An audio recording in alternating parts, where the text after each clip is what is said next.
Okay, I'm gonna make a video to explain how the key blocker work.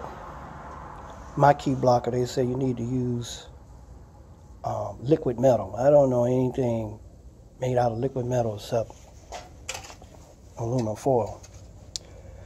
And this is to stop the car thieves from getting in your car. So what I'm gonna do is show you how it works. I'm gonna wrap the key. Key wrap, right? See, my car won't unlock. Unwrap the key. Try to get the car unlocked.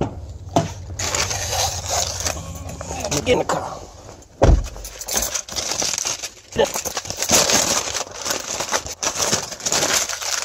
Wrap the key again.